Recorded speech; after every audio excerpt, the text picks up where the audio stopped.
देखिए बच्चों, अभी तक हमने दो टॉपिक पढ़ लिए हैं। एक था संज्ञा और एक था सर्वनाम। आज हम उसके कुछ प्रश्नों को आपके द्वारा सोल्व करवाने का प्रयास करेंगे। मैं यहाँ बोर्ड पर आपको कुछ प्रश्न दिखाई दे रहे हैं, उन प्रश्नों को आपको हल करना है। तो देखें, पहला प्रश्न क्या है कि हमें विभीषणों से बचना होगा। हमें विभीषणों से बचना होगा। रेखांकित शब्द में निहित संज्ञा की परिभाषा लिखो। ये जो विभीषणों शब्द है ना, इसमें कौन सी संज्ञा है, फिर उस संज्ञा की क्या लिखनी है, परिभाषा। उसकी क्या लिखनी है आपको, परिभाषा। तो पहला प्रश्न है, हमें विभीषणों से बचना होगा, तो इस विभीषणों शब्द में जो संज्ञा है उसकी क्या लिखनी है, परिभाषा लिखनी है। दूसरी बात करें, दूसरा क्वेश्चन है, आज हर घर में रावण बैठे हैं। आज हर घर में रावण बैठे हैं। देखिए, रावण के नीचे मैंने अंडरलाइन किया है, तो ये है रेखांकित शब्द में निहित संज्ञा की परिभाषा लिखो। आपको क्या करनी है, यहाँ जो रावण शब्द प्रयुक्त हुआ है वो किसके लिए प्रयुक्त हुआ है, वहां उसकी क्या लिखनी है, आपको परिभाषा लिखनी है संज्ञा। अगले प्रश्न की बात करें, मैं यह कार्य स्वयं कर लूंगा। मैं यह कार्य स्वयं कर लूंगा, तो स्वयं शब्द है, रेखांकित शब्द में निहित सर्वनाम की परिभाषा लिखो। जो ये स्वयं शब्द है, इसमें कौन सा सर्वनाम है, उस सर्वनाम को आपको परिभाषित करना है। अगले प्रश्न की बात करें, चौथे प्रश्न की, आप कहां जा रहे हैं। यहां आप शब्द को मैंने रेखांकित किया है, आप कहां जा रहे हैं। इस वाक्य में आप शब्द में सर्वनाम है। आपको क्या लिखना है, सर्वनाम का नाम लिखना है। सिर्फ क्या लिखना है, सर्वनाम का नाम लिखना है कि आप शब्द में कौन सा सर्वनाम है, आप शब्द में कौन सा सर्वनाम है। अगला प्रश्न, पांचवा प्रश्न, यह मेरी गाय है। यह मेरी गाय है, यह शब्द में कौन सा सर्वनाम है। तो यहां जो यह शब्द प्रयुक्त हुआ है, इसमें कौन सा सर्वनाम, इसमें कौन सा सर्वनाम है, सिर्फ आपको नाम लिखना है। अगले प्रश्न की बात करें, छठे प्रश्न की, जो मेहनत करेगा वह सफल होगा। जो मेहनत करेगा वह सफल होगा, वाक्य में निहित सर्वनाम की परिभाषा लिखो।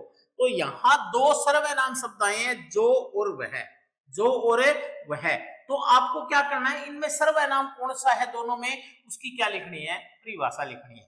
अगला प्रश्न करें, निश्चयवाचक सर्वनाम और अनिश्चयवाचक सर्वनाम। निश्चयवाचक सर्वनाम और अनिश्चयवाचक सर्वनाम को उदाहरण सहित अंतर स्पष्ट कीजिए। में उदाहरण सहित अंतर स्पष्ट कीजिए। दोनों में क्या करना है, आपको अंतर स्पष्ट करना है। उदाहरण सहित उदाहरण भी लिखने हैं, उनकी अंतर भी स्पष्ट करना है। अगले प्रश्न की बात करें कि पुरुषवाचक सर्वनाम के भेदों को उदाहरण से स्पष्ट कीजिए। सिर्फ किसके भेद लिखने हैं, पुरुषवाचक सर्वनाम।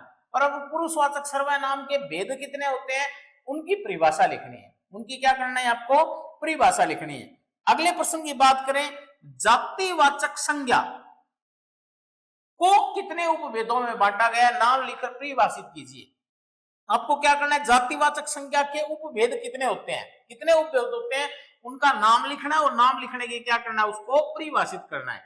नाम लिख करके क्या करना है, परिभाषित करना है। अगले प्रश्न की बात करें, भाववाचक संज्ञा का निर्माण किन किन शब्दों से किया जा सकता है, नाम लिखिए।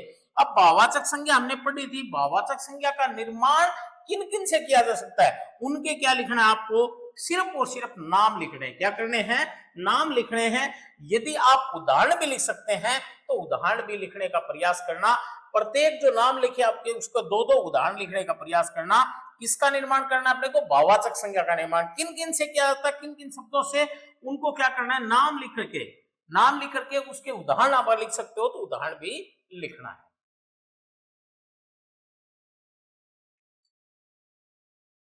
11वां प्रश्न देखें, जिन शब्दों का रूप लिंग, वचन, कारक, काल के अनुसार परिवर्तित होता है, खालिस्तान कहते हैं। उससे इस खालिस्तान में जो शब्द बनता है उसको आपको लिखना है। यानी खालिस्तान की पूर्ति करनी है कि उसे क्या कहते हैं। जिनका रूप लिंग, वचन, कारक, काल के अनुसार परिवर्तित होता है, उसे क्या कहते हैं। दूसरा प्रश्न, सेना बहुत शक्तिशाली है। सेना बहुत शक्तिशाली है, तो जो सेना शब्द में खालिस्तान संज्ञा है, जो सेना शब्द में जो संज्ञा है वो खालिस्तान में बढ़ना है। जो सेना शब्द में संज्ञा है वो किसमें बढ़ना है, खालिस्तान में। अगला, निम्नलिखित शब्दों में भाववाचक संज्ञा कौन सी है। निम्न में से भाववाचक संज्ञा कौन सी है? शब्द कौन सा है? भाववाचक संज्ञा शब्द कौन सा है? तो इसमें नेता है, मित्रता है, पंडित है, चलना है। इसको आपको कोष्टक में लिखना है।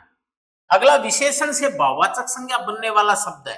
विशेषण से दौड़ता बना है कि भागता बना है, शिष्टता बना है या बचपन बना है, उसको आपको कोष्टक में लिखना है। अगला जातिवाचक संज्ञा युक्त शब्द है। छात्र, मित्रता, मोहन, सीता। इनमें से ऐसा कौन सा शब्द है जिसमें जातिवाचक संज्ञा है? अगर कौन सा ऑप्शन है तो इसको कोष्टक में लिखना है। अगला लड़का शब्द में प्रत्यय जोड़ने से बनने वाली भाववाचक संज्ञा है। बनने वाला भाववाचक संज्ञा युक्त शब्द कौन सा है? लड़कापन है, लड़ाकू है, लड़कपन है या लड़ाई है। तो आपको क्या करना है, जो आपको सही लगे उसको किस में बंद करना है? कोष्टक में। तो ये इन प्रश्नों को आपको किसमें हल करने की कोशिश करना है। अगला प्रश्न देखें, 17वां प्रश्न। भाववाचक संज्ञा के अंतर्गत आते हैं। अब भाववाचक संज्ञा के अंतर्गत क्या क्या आते हैं? नदी, पहाड़ आदि, गुण दोष आदि, आभूषण आदि या देवीय शक्तियों के नाम आदि।